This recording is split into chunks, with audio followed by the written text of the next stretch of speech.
Welcome to my channel. I am Rajesh. ಕಳೆದ ಒಂದು 4-5 ವಿಡಿಯೋಸ್ಗಳಲ್ಲಿ ಮಕ್ಕಳುಗಳಿಗೆ ನಾವು ಇಂಗ್ಲಿಷ್ ರೀಡಿಂಗ್ ಸ್ಕಿಲ್ ಅನ್ನ ಇಂಪ್ರೂವ್ ಮಾಡುವಂಥದ್ದು ಮತ್ತೆ ರೈಟಿಂಗ್ ಸ್ಕಿಲ್ ಅನ್ನ ಹೆಂಗ್ ಮಾಡಿಸ್ಬೇಕು ಅನ್ನೋದನ್ನ ಸಂಬಂಧಪಟ್ಟಂಗೆ ವಿಡಿಯೋವನ್ನು ಮಾಡಿದ್ದೆ. ಈ ವಿಡಿಯೋದಲ್ಲಿ ಅದೇ ಮಕ್ಕಳುಗಳಿಗೆ ಮೆಮೊರಿ ಪವರ್ ಅನ್ನ ಇಂಪ್ರೂವ್ ಮಾಡಿಸ್ಬೇಕು ಅಂತಂದ್ರೆ, ಅವರಿಗೆ ನೆನಪಿನ ಶಕ್ತಿ ತುಂಬಾ ಚೆನ್ನಾಗಿರೋ ತರ ಮಾಡಬೇಕು ಅಂತಂದ್ರೆ ಮನೇಲಿ ಎಸ್ಪೆಷಲಿ ಪೇರೆಂಟ್ಸ್ಗಳು ಏನೆಲ್ಲ ಮಾಡಬೇಕಾಗತ್ತೆ ಅಂಡ್ ಯಾವ ತರ ಅವ್ರಿಗೆ ನಾವು ಆಕ್ಟಿವ್ ಆಗಿ ಇಟ್ಕೊಂಡ್ರೆ ಮೆಮೊರಿ ಪವರ್ ತುಂಬಾ ಇಂಪ್ರೂವ್ ಆಗುತ್ತೆ ಅನ್ನೋದನ್ನ ಡಿಸ್ಕಸ್ ಮಾಡ್ತಾ ಇದ್ದೀನಿ. ಸೊ ಇವತ್ತಿನ ಟಾಪಿಕ್ ಬಂದು how to improve memory power in kids.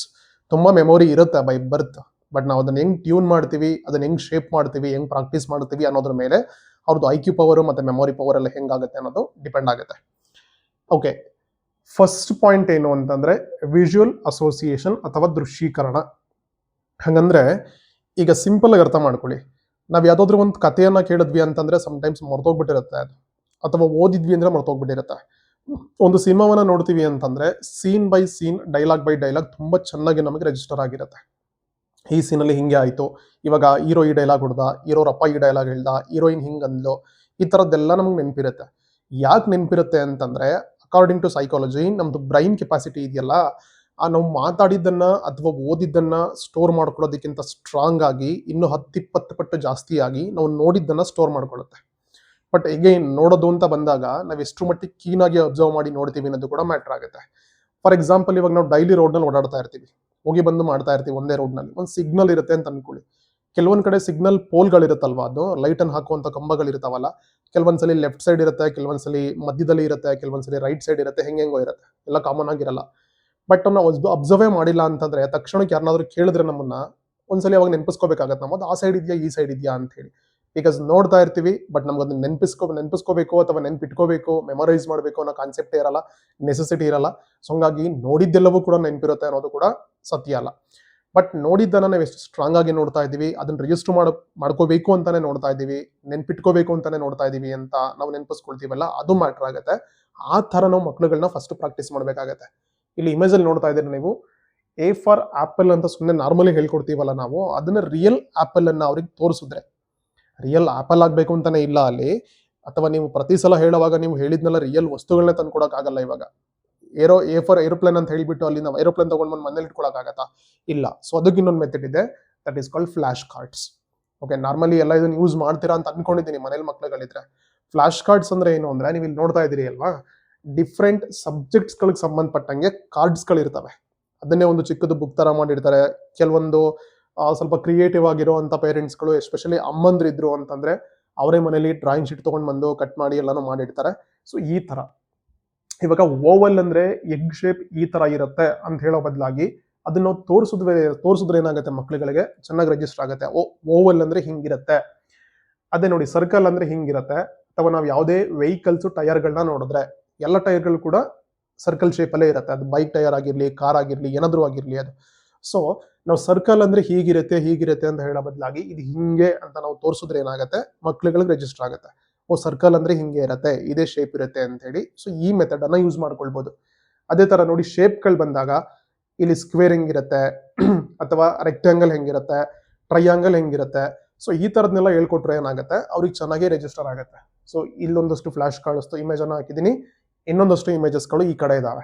ಇವೆಲ್ಲ ನಾರ್ಮಲಿ ಶೇಪ್ಗೆ ಸಂಬಂಧಪಟ್ಟಿದ್ದು. ಇಲ್ಲಿ ಓವಲ್ ಶೇಪ್ ಇದೆ, ಸ್ಟಾರ್ ಶೇಪ್ ಇದೆ, ಅದು ಕೋನ್ ಬರುತ್ತೆ, ಹೆಕ್ಸೋಗಾನ್ ಇದೆ, ಟ್ರಯಾಂಗಲ್ ಇದೆ, ಮತ್ತೆ ಕ್ರಾಸ್ ಇದೆ. ಸೊ ಲಾಸ್ಟ್ ಸ್ಲೈಡು ನಾನು ಇಲ್ಲಿ ಹಾಕಿದ್ದು ಮತ್ತೆ ಇಲ್ಲಿ ಹಾಕಿರುವಂಥದ್ದು, ದೇ ಆರ್ ಇಂಟರ್ ಕನೆಕ್ಟೆಡ್. ಅದ್ರದ್ದು ಕಂಟಿನ್ಯೂಡ್ ವರ್ಷನ್ ಅಷ್ಟೇ ಇಲ್ಲಿ ಹಾಕಿರುವಂಥದ್ದು. ಸೊ ಪಾಯಿಂಟ್ ಇಷ್ಟೇನೆ, ನಾವು ಸುಮ್ಮನೆ ಥಿಯೋರಿಟಿಕಲ್ ಆಗಿ ಹೇಳಿ ಅಥವಾ ಓದಿಸಿ ನೆನ್ಪಿಟ್ಕೊಳ್ಳೋ ಬದಲಾಗಿ ಈ ತರ ವಿಜುವಲ್ ಪ್ರೆಸೆಂಟೇಷನ್ ಅವರು ಕೊಟ್ಟು ಚೆನ್ನಾಗಿ ಬ್ರೈನ್ಗೆ ರಿಜಿಸ್ಟರ್ ಆಗೋ ತರ ಮಾಡಿದ್ವಿ ಅಂತಂದ್ರೆ ಡೆಫಿನೆಟ್ಲಿ ಅವ್ರಿಗೆ ಮೆಮೊರಿ ಪವರ್ ಇಂಪ್ರೂವ್ ಆಗುತ್ತೆ. ಅಂಡ್ ಚಿಕ್ಕದ್ದು ಇಲ್ಲೆಲ್ಲ ಏನ್ ಕಾಣಿಸ್ತಾ ಇದೆಯಲ್ಲ, ಈ ತರ ಚಿಕ್ಕ ಟಾಪಿಕ್ಸ್ ಗಳನ್ನ ಇಟ್ಕೊಂಡು ನಾವು ಇಂಪ್ರೂವ್ ಮಾಡೋದನ್ನ ಸ್ಟಾರ್ಟ್ ಮಾಡಿದ್ವಿ ಅಂತಂದ್ರೆ ಅದನ್ನಾಗತ್ತೆ ಬರ್ತಾ ಅವರಿಗೆ ಲಾಂಗ್ ಟರ್ಮ್ ಮೆಮೊರಿ ಒಳಗಡೆ ಸ್ಟ್ರಾಂಗ್ ಆಗಿ ರಿಜಿಸ್ಟರ್ ಆಗುವಂಥದ್ದು ಪ್ರಾಕ್ಟೀಸ್ ಅನ್ನ ಮಾಡ್ಕೊಳ್ತಾರೆ. ಸೊ ನೆಕ್ಸ್ಟ್ ಅವ್ರು ಏನೇ ಓದಿದ್ರು, ಏನೇ ಹೊಸದಾಗಿ ಕಲ್ತ್ಕೊಂಡ್ರು ಕೂಡ ಪ್ರಾಕ್ಟೀಸ್ ಮಾಡೋದಕ್ಕೆ ಈಸಿ ಆಗುತ್ತೆ. And next one fun memory games ಅಂತ ಇದೆ. ಸೊ ಮೆಮೊರಿ ಗೇಮ್ಸ್ಗಳನ್ನ ಆಡುವಂಥದ್ದು ಏನು ಅಂತಂದ್ರೆ, ಓಕೆ ನೀವು ಇಲ್ಲಿ ಇಮೇಜರ್ ಕಾಣಿಸ್ತಾ ಇದ್ದೀರಾ, ನೋಡ್ತಾ ಇದ್ದೀರಾ, ನನ್ನ ಸೈಡಿಗೆ ಬಂದ್ರೆ ಕ್ಲಿಯರ್ ಆಗಿ ಕಾಣಿಸುತ್ತೆ, ಇದೆ ನೋಡ್ಕೊಳ್ಳಿ. ಸೊ ಒಂದು ಟೇಬಲ್ ಇದೆ, ಅಲ್ಲಿ ಅಮ್ಮ ಮಗುರ್ ಕಣ್ಮುಚ್ಚಿದೆ, ಟೇಬಲ್ ಮೇಲೆ ಏನೋ ಬಾಲ್ ಇದೆ, ಇಲ್ಲೊಂದು ಕಾರ್ದು ಟಾಯ್ ಇದೆ, ಮತ್ತೆ ಈ ಕಡೆ ಒಂದು ಬನಾನಾ ಇದೆ, ಈ ಕಡೆ ಇನ್ನೇನೋ ಇದೆ ಇಲ್ಲಿ. ಸೊ 4 ಐಟಮ್ಸ್ಗಳಿದಾವೆ ಟೇಬಲ್ ಮೇಲೆ, ಕಾಣಿಸ್ತಾ ಇದೆ ಅಲ್ವಾ. ಸೊ 4 ಐಟಮ್ಸ್ಗಳಿದಾವೆ, ಆರ್ಡ್ರಲ್ಲಿ ಜೋಡಿಸ್ಕೊಳ್ಳೋದು ಹಿಂಗೆ. ಸೊ ಫಸ್ಟ್ ಇದು, ಸೆಕೆಂಡ್ ಇದು, ಥರ್ಡ್ ಇದು, ಫೋರ್ತ್ ಇದು, ಈ ಕಡೆಯಿಂದ ಹೆಂಗಾದ್ರು ಅಂತ ಅನ್ಕೊಳ್ಳಿ. ಒಂದ್ಸಲಿ ತೋರಿಸ್ಬಿಟ್ಟು ಅದನ್ನ ಎತ್ತಿಟ್ಬಿಡೋದು ಐಟಮ್ಸ್ಗಳನ್ನ. ಎತ್ತಿಟ್ಟು ಆದ್ಮೇಲೆ ಮಗುನ್ ಕೇಳೋದು ನೆಕ್ಸ್ಟ್ ಫಸ್ಟ್ ಯಾವ್ದಿತ್ತು, ನೆಕ್ಸ್ಟ್ ಯಾವ್ದಿತ್ತು, ನೆಕ್ಸ್ಟ್ ಯಾವ್ದಿತ್ತು ಅಂತ ಹೇಳಿ. ಸೊ ಇದೇ ತರ ನಾವು ಜಂಬಲ್ ಮಾಡಿ ಅದನ್ನ ಚೇಂಜ್ ಮಾಡಿ ಆರ್ಡರ್ ಅನ್ನ, ಈಗ ಕಾರ್ ಫಸ್ಟ್ ಇಡೋದು ಅಥವಾ ಬನಾನಾ ಫಸ್ಟ್ ಇಡೋದು, ಈ ತರ ಮಾಡಿದ್ವಿ ಅಂತಂದ್ರೆ ಅವಾಗ ಏನಾಗುತ್ತೆ, ಮಕ್ಳುಗಳನ್ನ ನಾವು ಎಂಗೇಜ್ ಆಗಿ ಇಟ್ಕೊಂಡಂಗೂ ಆಗತ್ತೆ. ಈ ಮೊಬೈಲ್ ಕೊಡು, ಟಿವಿ ಹಾಕೊಡು ಅಥವಾ ಟ್ಯಾಬ್ ಕೊಡು ಅಂತ ಹೇಳಿ ಆತದ್ರದಲ್ಲಿ ಇನ್ವಾಲ್ವ್ ಆಗೋದು ಕಡಿಮೆ ಆಗುತ್ತೆ. ಮಕ್ಳುಗಳದ್ದು ಮೈನ್ ಆಗಿ ಸ್ಕ್ರೀನ್ ಟೈಮಿಂಗ್ಸ್ ಅನ್ನ ಕಡಿಮೆ ಮಾಡ್ಬೇಕು. ಮ್ಯಾಕ್ಸಿಮಮ್ ಎಷ್ಟಾಗುತ್ತೋ ಅಷ್ಟು ಅವ್ರ ಹೆಲ್ತ್ಗೂ ಒಳ್ಳೇದು, ಎಲ್ಲದಕ್ಕೂ ಒಳ್ಳೇದು, ಸ್ಟಡೀಸ್ಗೂ ಹೆಲ್ಪ್ ಆಗುತ್ತೆ. ಸೊ ಈ ತರ ಮಾಡಿದಾಗ ಏನಾಗುತ್ತೆ, ಅವರಿಗೆ ಒಂದು ಆಟನೂ ಆಡ್ದಂಗೆ ಆಗುತ್ತೆ, ಜೊತೆಗೆ ಮೆಮೊರಿ ಪವರು, ಮೆಮೊರಿ ಸ್ಕಿಲ್ಗಳು ಕೂಡ ಇಂಪ್ರೂವ್ ಆಗುತ್ತೆ. ಈ ತರದನ್ನ ಬೇರೆ ಹೆಂಗ್ ಬೇಕಾದ್ರೂ ಮಾಡ್ಬೋದು ನೀವು, ಅಥವಾ ಇದನ್ನೇ ಇನ್ನೊಂದಷ್ಟು ವಸ್ತುಗಳನ್ನ ಇಡುವಂಥದ್ದು, ಯಾವ್ಯಾವ ವಸ್ತುಗಳಿಟ್ಟಿದೆ ಆರ್ಡರ್ ಹೇಳು ಅಂತ ಹೇಳೋದು, ಅಥವಾ ನಾನು ಹೇಳ್ದಂಗೆ ಫಸ್ಟ್ ಯಾವುದು, ಸೆಕೆಂಡ್ ಯಾವುದು, ಥರ್ಡ್ ಯಾವುದು, ಈ ಆರ್ಡರ್ ಹೇಳು ಅಂತ ಹೇಳೋದು ನೀವು ಹೆಂಗ್ ಬೇಕಾದ್ರೂ ಆಟ ಆಡಿಸ್ಬೋದು. ಸ್ವಲ್ಪ ಹೊತ್ತು ತುಂಬಾ ಇಂಟ್ರೆಸ್ಟ್ ಇರೋಲ್ಲ ಮಕ್ಳುಗಳಿಗೆ, ಅವಾಗ ಒಂದು 1/4 ಗಂಟೆ, ಒಂದು 20 ನಿಮಿಷ ಮಾತ್ರ ಮಾಡಿಸಿ. ತುಂಬಾ ಮಾಡಿದ್ರಿ ಅಂತಂದ್ರೆ ಅದ್ರದ್ದು ಎಫಿಷಿಯನ್ಸಿ ಹೊರಟೋಗ್ಬಿಡುತ್ತೆ. ಸೊ ಈ ತರ ಮಾಡಿಸ್ಬೋದು. ನೆಕ್ಸ್ಟ್ ಮೆಥಡ್ ಬಂದು ಸ್ಟೋರಿ ಟೆಲ್ಲಿಂಗ್ ಅಂಡ್ ರೀಕಾಲ್. ಕಥೆಯನ್ನ ಹೇಳೋದು ಮತ್ತೆ ಮರುಪ್ರಶ್ನೆ ಮಾಡೋದು. ಮರುಪ್ರಶ್ನೆ ಮಾಡೋದು ಹೆಂಗೆ ಅಂತಂದ್ರೆ, ನೀವೊಂದು ಸ್ಟೋರಿಯನ್ನ ನರೇಟ್ ಮಾಡ್ತೀರಾ. ನೀವು ನೋಡ್ಕೊಳ್ಳಿ, ನೀವು ಇಂಗ್ಲಿಷ್ನಲ್ಲಿ ಮಕ್ಳುಗಳು ಕೇಳ್ತವೆ, ನಿಮ್ಗೂ ಬರುತ್ತೆ ಅಂದ್ರೆ ಅದನ್ನೇ ಫಾಲೋ ಮಾಡ್ಕೊಳ್ಳಿ, ಅಥವಾ ಕನ್ನಡದಲ್ಲಿ ಹೇಳಿ, ಅಥವಾ ನಿಮ್ಮ ಲ್ಯಾಂಗ್ವೇಜ್ ಯಾವ್ದನ್ನ ಮಕ್ಳ ಜೊತೆ ಮಾತಾಡ್ತಿರೋ ಯಾವ್ದಾದ್ರು ಓಕೆ. ಇಲ್ಲಿ ಮೆಮೊರಿ ಬಗ್ಗೆ ಮಾತಾಡ್ತಾ ಇರೋದು, ಲ್ಯಾಂಗ್ವೇಜ್ ಬಗ್ಗೆ ಎಲ್ಲ ಡಿಸ್ಕಸ್ ಮಾಡ್ತಾ ಇರೋದು. ಒಂದು ಕತೆ ಹೇಳಿ ಸುಮ್ಮನೆ. ಇವಾಗ ರಾಮ ಮತ್ತೆ ಸೋಮ ಅಂತ ಇಬ್ರು ಫ್ರೆಂಡ್ಸ್ ಇದ್ರು. ಅವ್ರು ಕಾಡಿಗೆ ಹೋಗ್ತಾ ಇದ್ರು. ಕಾಡಲ್ಲಿ ಹೋಗ್ತಾ ಹೋಗ್ತಾ ಹೋಗ್ತಾ ತುಂಬಾ ಅವರಿಗೆ ದಣವಾಗುತ್ತೆ. ದೊಡ್ಡದೊಂದು ಆಲದ ಮರ ಕಾಣಿಸುತ್ತೆ, ಇನ್ನೊಂದು ಅರಳಿ ಮರ ಕಾಣಿಸುತ್ತೆ. ಅರಳಿ ಮರ ಬೇಡ ಅಂತ ಹೇಳ್ಬಿಟ್ಟು ಆಲದ ಮರದ ಕೆಳಗಡೆ ಅವರಿಬ್ರು ಸ್ವಲ್ಪ ಹೊತ್ತು ಕುತ್ಕೊಳ್ತಾರೆ ಅಂತಿಷ್ಟೇ ಕತೆ ಹೇಳಿ. ಇನ್ ಸ್ವಲ್ಪ ಕಂಟಿನ್ಯೂ ಮಾಡ್ಬಿಟ್ಟು, ಈಗ ಹೇಳು ಯಾವ ಮರದ ಕೆಳಗಡೆ ಅವರು ಕುತ್ಕೊಂಡಿದ್ರು, ಮತ್ತೆ ಅವ್ರು ಯಾವ 2 ಮರಗಳನ್ನ ನೋಡಿದ್ರು, ಯಾವ ಮರದಕ್ಕೆ ಹೋಗ್ಲಿಲ್ಲ, ಯಾವ ಮರದ ಕೆಳಗಡೆ ಕುತ್ಕೊಂಡ್ರು, ಇಬ್ರು ಫ್ರೆಂಡ್ಸ್ ಹೆಸರೇನು, ಅವ್ರು ಎಲ್ಲಿಗೆ ಹೋಗ್ತಾ ಇದ್ರು, ಕಾಡ್ನಲ್ಲಿ ಅವರೆಲ್ಲ ಏನೆಲ್ಲ ನೋಡಿದ್ರು. ಸೊ ಚೋಟ ಪ್ರಶ್ನೆಗಳು. ಒಂದು 5 ನಿಮಿಷ ಕತೆ ಹೇಳಿ. 5 ನಿಮಿಷಕ್ಕೆ ಕತೆ, ಯಾವ್ದು ಸುಳ್ಳೆ ಕತೆ ಹೇಳಿ ಪರವಾಗಿಲ್ಲ, ನೋ ಪ್ರಾಬ್ಲಮ್. ಕತೆಗಳು ನೆನಪಾಗಿಲ್ಲ ಅಂತಂದ್ರೆ, ಅದೇ ನೀವು ಸುಮ್ಮನೆ ಮಾರ್ಕೆಟ್ಗೆ ಹೋಗಿ ಬಂದಿದ್ದೆ ಒಂದು ಎಕ್ಸ್ಪೀರಿಯನ್ಸ್ ಅವ್ರಿಗೆ ನರೇಟ್ ಮಾಡಿ. ಸ್ಟೋರಿಗಳು ನೆನಪಾಗಿಲ್ಲ ಅಂತಂದ್ರೆ, ನಾನು ಇವತ್ತು ಬೆಳಿಗ್ಗೆ ತರಕಾರಿ ತಗೊಂಡ್ ಬರೋಣ ಅಂತ ಹೇಳಿ ಮಾರ್ಕೆಟ್ಗೆ ಹೋಗ್ತಾ ಇದ್ದೆ. ಸೊ ಟೊಮೊಟೊ, ಬೀನ್ಸ್ ಅಥವಾ ಇನ್ಯಾವುದೋ ಏನೋ ಪೊಟ್ಯಾಟೊ ಇದೆಲ್ಲ ತರಬೇಕಂತ ಹೋಗಿದ್ದೆ. ಬಟ್ ಅಲ್ಲಿ ನನಗೆ ಪೊಟ್ಯಾಟೊ ಸಿಗ್ಲಿಲ್ಲ, ಬರೀ ಬೀನ್ಸ್ ಮಾತ್ರ ತಗೊಂಡ್ ಬಂದೆ ಅಂತ ಹೇಳ್ಬಿಟ್ಟು, ನನಗೆ ಏನ್ ಸಿಗ್ಲಿಲ್ಲ, ನಾನು ಏನ್ ತಗೊಂಡ್ ಬಂದೆ ಹೇಳು. ಸುಮ್ಮನೆ ಸಿಂಪಲ್ ಈ ತರದ್ದೇನೆ, ಇಷ್ಟಿಷ್ಟೇ ಮಾಡಿ. ಸ್ಟೋರಿ ಅಂದ್ರೆ ಲಿಟ್ರಲಿ ಸ್ಟೋರಿನೇ ಹೇಳ್ಬೇಕು ಅಂತ ಏನಿಲ್ಲ. ಏನೋ ಒಂದನ್ನು ಮಕ್ಳಿಗೆ ಹೇಳಿ, ನೀವು ಹೇಳಿದ್ದನ್ನ ಅವರು ರಿಪೀಟ್ ಮಾಡೋ ತರ ಮಾಡಿ, ಅಥವಾ ಪ್ರಶ್ನೆ ಮಾಡಿ ಅವರಿಗೆ.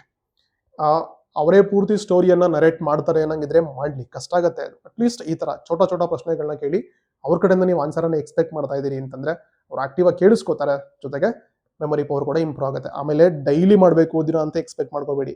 ಮಕ್ಳುಗಳು ಕೂಡ ಡೈಲಿ ಹೇಳ್ಬೇಕು ಅಂತಾನೆ ಎಕ್ಸ್ಪೆಕ್ಟ್ ಮಾಡಬೇಡಿ. ಅಗೈನ್ ಅವ್ರದ್ದು ಇಂಟ್ರೆಸ್ಟ್ ಲೆವೆಲ್ ಮೇಲೆ ಡಿಪೆಂಡ್ ಆಗುತ್ತೆ.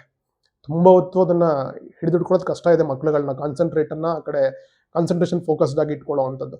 ಸೊ ಅವಾಗ ಮಾಡಿಸಿ ಈ ತರದ್ದು. ಇದೊಂದು ಮೆಥಡ್ ಅನ್ನ ಫಾಲೋ ಮಾಡ್ಬೋದು. ಅಂಡ್ ನೆಕ್ಸ್ಟ್ ಒನ್ ಮಾಮೂಲಿ ರೈಮ್ಸ್ಗಳು.